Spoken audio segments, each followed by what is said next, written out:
My name is Audrey Emran Beardsley, Associate Professor at Arizona State University.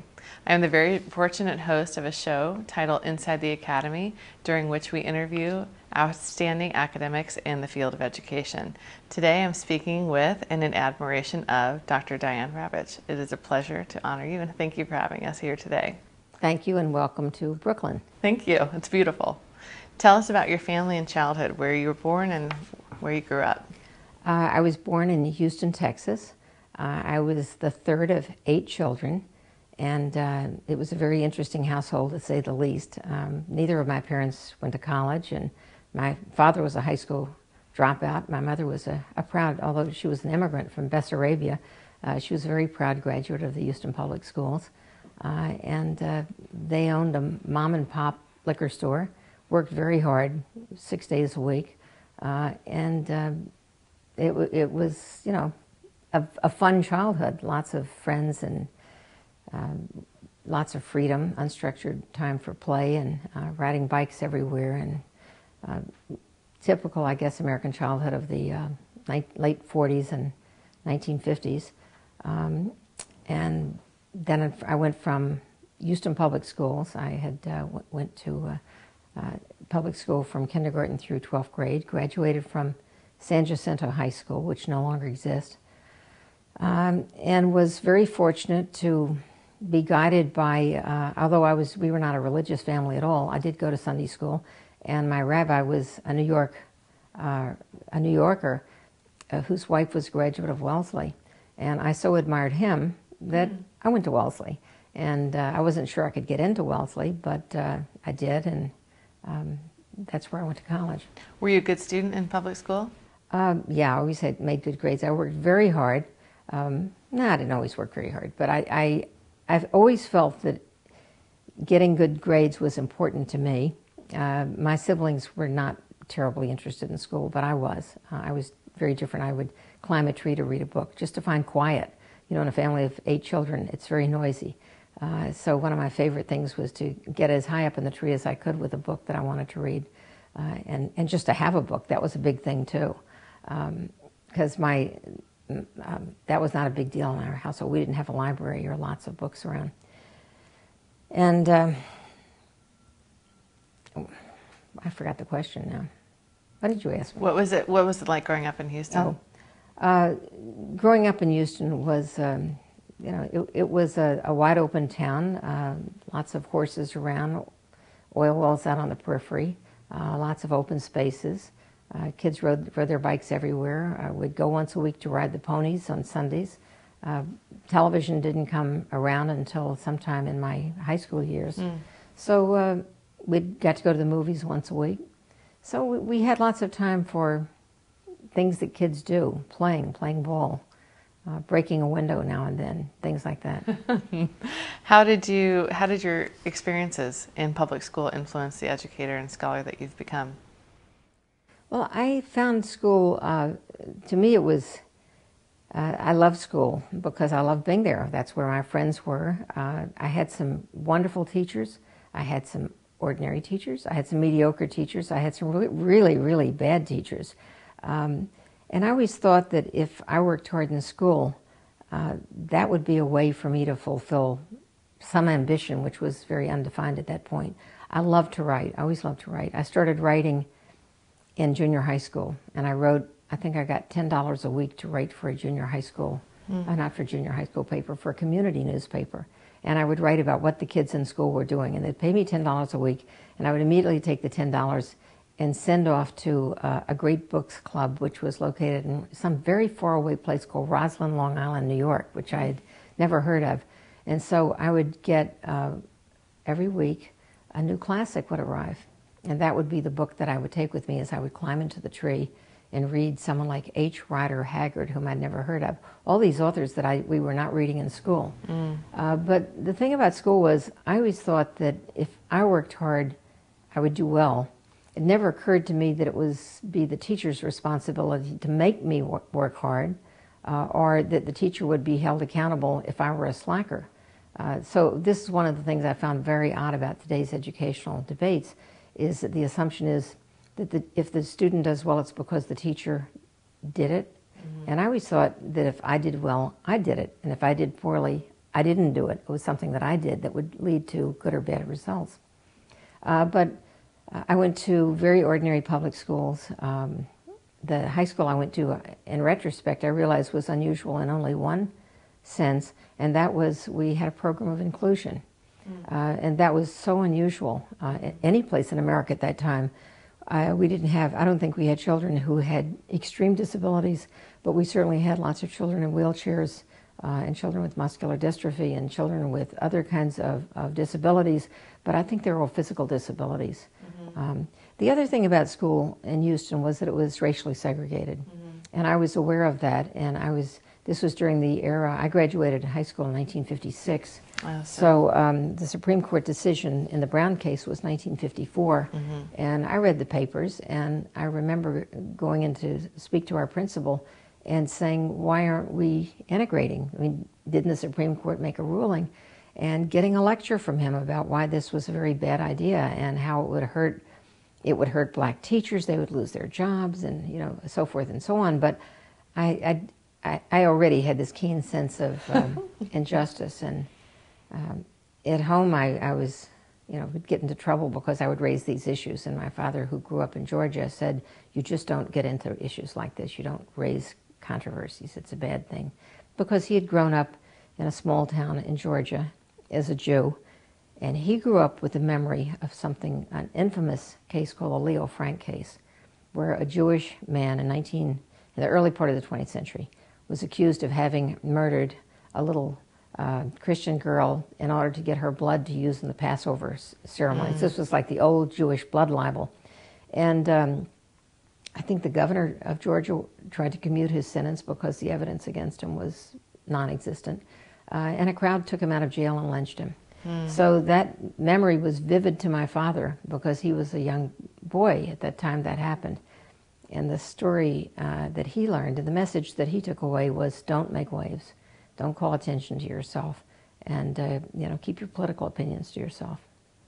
Obviously, I didn't learn that lesson. Out of your background and your family, who do you think has inspired you to become the person you are today? Your father by saying that, or? Well, I have to say, it probably was teachers. No one in my household was a learned person. No one in my household had any scholarly interest.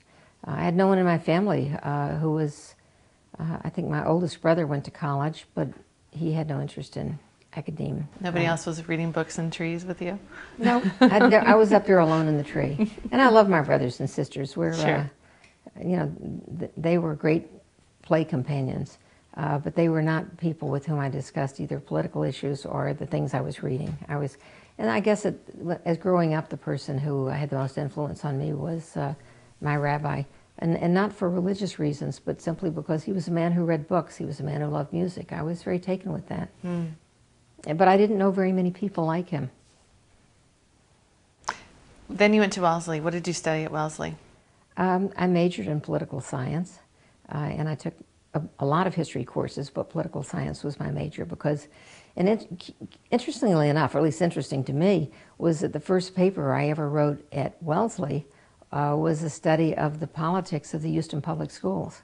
I already had this fascination because during the time I was in high school, the public schools were a battleground, and they were a battleground between the very far right and I guess what you'd call the center. There was no left. And the very far right was the John Birch Society, and a group very much like the John Birch Society called the Minute Women.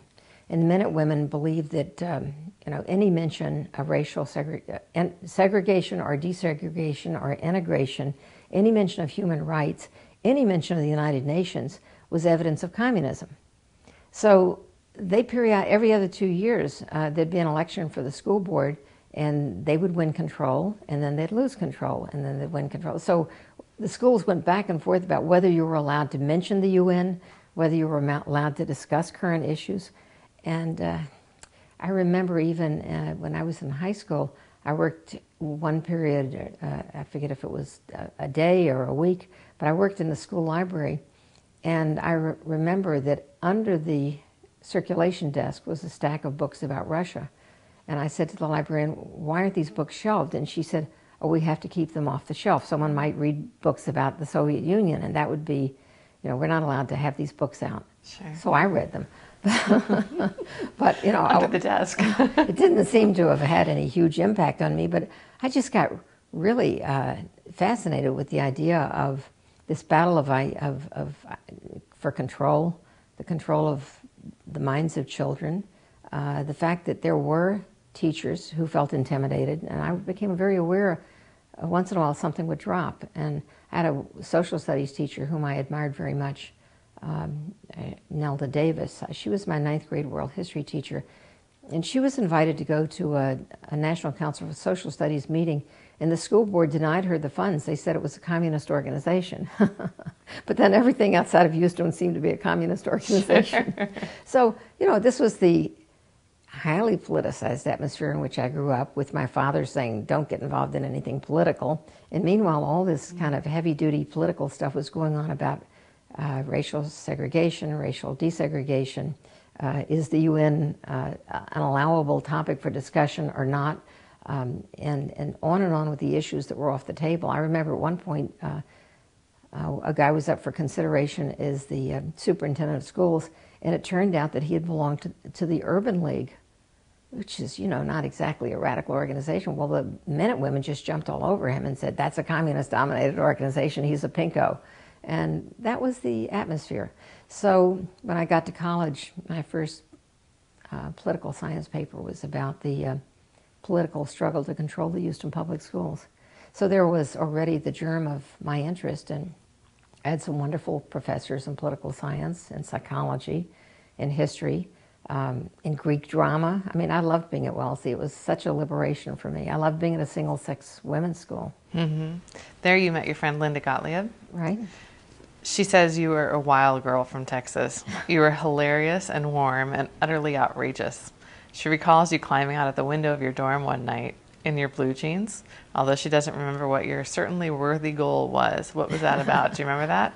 Oh, I think at one point they gave us, because we lived in old buildings that had been built, in most cases, in the early part of the 20th century, we all had a ladder. In case there was a fire, you could use your ladder to get out. So I think I was testing the ladder.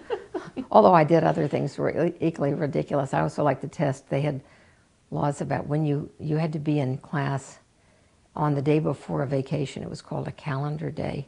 And if you didn't show up for class, it meant you were trying to make a longer vacation. So I would test the limits by trying to see how late could I arrive on calendar day and still not be counted as there's a recurring theme in violation. Here. No, I just was a rebel. I was something of a prankster, and they took very seriously having high tea at a certain time. And a group of friends and I we went to the thrift shop and we bought silly hats and arrived for high tea and silly hats. But we did a lot of foolishness. But, that was 1950s foolishness. It was completely harmless, and it wasn't dangerous, and we didn't do drugs, and I don't think anybody was doing anything like alcohol. So it was the most innocent kind of foolishness. She also says that she was responsible for introducing you to your former husband, who was then her boyfriend at the time. Yes. Tell us about that. Linda went off to something called the Vienna Youth Festival. The Vienna Youth Festival was one of those things that the Houston men and women would have called communist-dominated. But she was part of a youth contingent that went to see the world. And then I asked her to introduce me to people in Washington, because I was spending the summer as an intern. This was the summer before my senior year in college, and I worked at the Washington Post, and that was a story in itself, how I got a job at the Washington Post. I was a copy boy. So she said, oh, my friend Dick Ravitch is terrific. He'll introduce you to people. So he set me up with a series of dates, all of which were totally unacceptable for one reason or another. Too tall, too short, too this, too that.